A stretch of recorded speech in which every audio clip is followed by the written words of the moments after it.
আসসালামু আলাইকুম। এক রিপিট কাস্টমারের কাছে একটা অর্ডার পেয়েছি। সি থিমের একটা টি লেখা ওয়ার্ডের কিরিং চেয়েছেন তিনি। এর আগেও এই আপুটা আর লেখা সি থিমের কিরিং নিয়েছিলেন। তো আবার উনি মেসেজ করেছেন যে আপু এরকমই আমাকে একটা টি ওয়ার্ড করে দেন। তো ভাবলাম যেহেতু বানাবোই তো আপনাদের সাথেও একটু শেয়ার করি। ভিডিও টিডিও ইদানিং কম দেওয়া হয়, একটু অলস হয়ে গেছি, তাই কাজটা করছিলাম, ভাবলাম আপনাদের সাথেও একটু শেয়ার করি।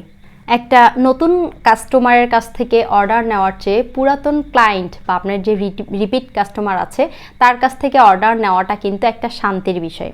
আমার কাজটা নিশ্চয়ই তার ভালো লেগেছে, সে স্যাটিসফাইড, এজন্যই আবার আমার কাছেই তিনি অর্ডার করছেন। চাইলে তো অন্য কোনো কারো কাছ থেকেও তিনি অর্ডার করতে পারতেন। নিশ্চয়ই আমার কাছ থেকে ভালো সার্ভিস পেয়েছেন বা আমার প্রোডাক্টটা তার ভালো লেগেছে, এই জন্যই কিন্তু তিনি আবার আমাকে নক করেছেন।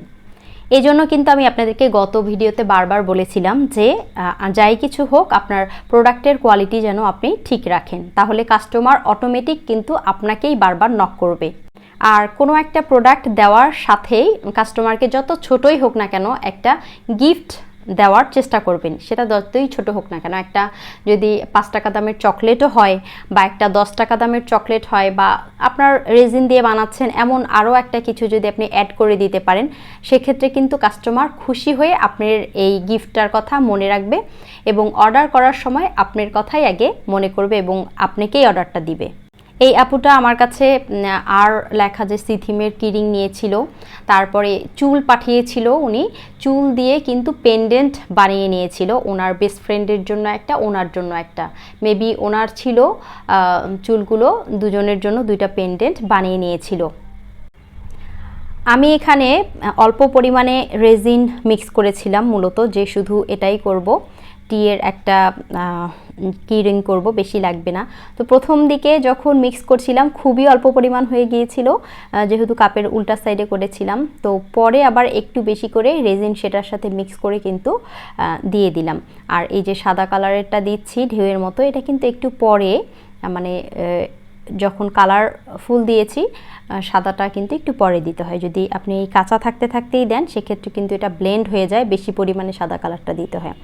এজন্য যখন সাদা কালারটা একটু মানে কিছুক্ষণ রাখার পরে রেজিনটা একটু শক্ত টাইপের হয়ে যায় না, যে না আপনি 5 মিনিট বা 10 মিনিট রেস্টে রাখলে দেখবেন রেজিনটা একটু টাইট টাইট ভাব চলে আসে, তখন কিন্তু ঢেউগুলো সুন্দর ফ্লো হয়, সুন্দরভাবে আপনি যেভাবে ছড়িয়ে দিবেন সেভাবে হবে।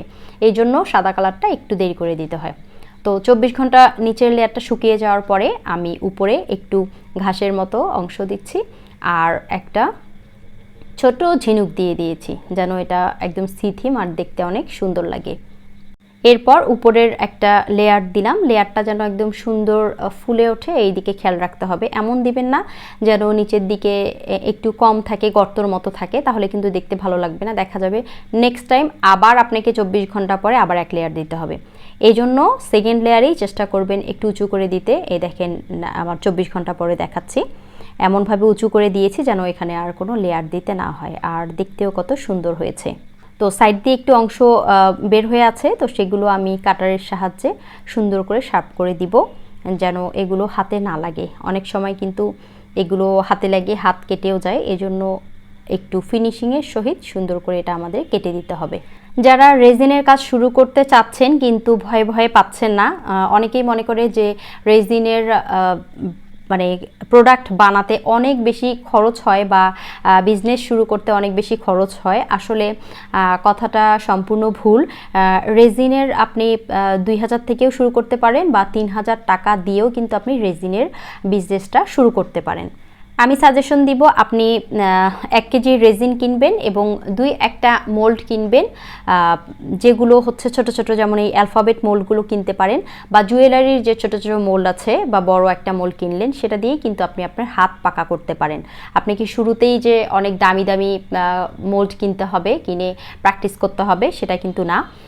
আপনি প্রথমেই ছোট মোল্ডগুলো কিনে মিক্সিংটা শেখাটা মূল, একটা মেজারমেন্ট মেশিন নেবেন, সেগুলো দিয়ে আপনি শুরু করতে পারেন। তো এখানে আমি চাবির রিংয়ের যে নিচের অংশটা আছে সেটা কিন্তু ফুটো দিয়ে ভালোভাবে আটকে নিচ্ছি।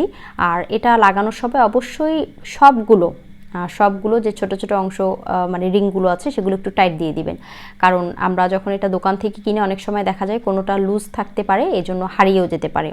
এই জন্য আমাদেরকে সবগুলো এই গোল যে অংশগুলো আছে, রিংগুলো আছে, সবগুলোই কিন্তু প্লাসের সাহায্যে টাইট দিয়ে দিতে হবে।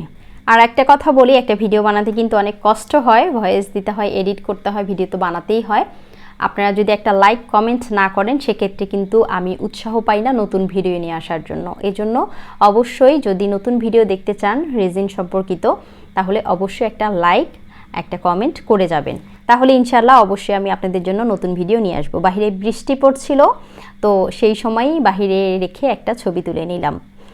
তো এই যে কমপ্লিট হয়ে গেছে পুরোটা। আর ছোট একটা মোল্ডের মধ্যে কিন্তু আমি ছোট অংশটাও একইভাবে করে নিয়েছিলাম, আর সেটা রিংয়ের সাথে লাগিয়ে দিয়েছি। আমি আমার নিজস্ব কার্ডে এভাবে কার্ড ছাপিয়ে নিয়েছি, কার্ডের মধ্যে এভাবে আটকে দেই এবং এভাবে প্যাকেট করে পাঠিয়ে দিই। যেহেতু এটা কাছেই, আমার বাসা থেকে মানে কিছু দূরত্বে ডেলিভারি ম্যান এসে নিয়ে যাবে, এজন্য কিন্তু আমি এটাকে খুব বেশি টাইট ফিটিং করে র্যাপিং করিনি, বাবল র্যাপ দেইনি, যেহেতু এটা কাছেই যাবে।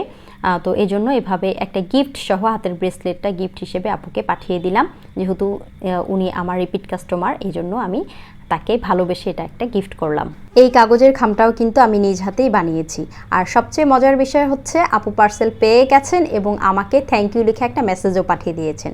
আপনারাও ভালো থাকবেন, দেখা হবে নতুন ভিডিওতে। আল্লাহ হাফিজ।